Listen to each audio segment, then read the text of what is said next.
अस्सलाम वालेकुम दोस्तों, आज की कहानी का नाम है पत्थर के फूल। एक पहाड़ी गांव में एक लड़की ज़ैनब रहती थी। वो नहायत सादा और नरम दिल थी। उसके घर के करीब एक पुराना जंगल था। जंगल के बीचों बीच एक कच्चा रास्ता गुजरता था।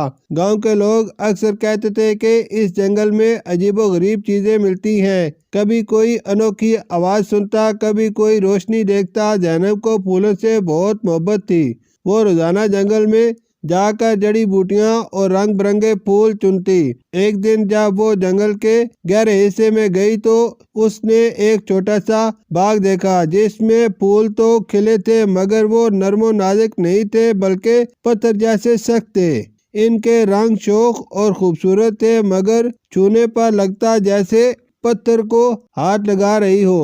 ज़ैनब हैरान रह गई। उसने एक फूल तोड़ने की कोशिश की मगर वो टूटा नहीं। अचानक पीछे से आवाज आई, ये फूल आम नहीं है, ये उस इंसान की यादगार है जो सख्त दिल होकर भी खूबसूरत लगता है। ज़ैनब ने मुड़कर देखा तो एक बूढ़ा दरवेश खड़ा था। उसने कहा, बेटी, ये फूल असल में उस इंसान की निशानी है जिसके दिल में मोहब्बत ना हो। वो बाहर से खूबसूरत दिखाई देता है मगर हकीकत में पत्थर की तरह सख्त होता है। ज़ैनब ने सोच में डूबते हुए कहा, तो क्या ये फूल कभी नरम नहीं हो सकते? दरवेश मुस्कुराया और बोला, हाँ, अगर कोई दिल से दुआ करे और अपने अंदर मोहब्बत, रहमदिली और नरमी ले आए तो ये फूल फिर से खुशबूदार बन सकते हैं। ज़ैनब ने दिल से दुआ की। उसकी आंखों से आंसू बहे और एक आंसू फूल पर गिरा। हैरत अंगेज तौर पर वो फूल नरम हो गया और उसमें खुशबू फैल गई। बाकी फूल भी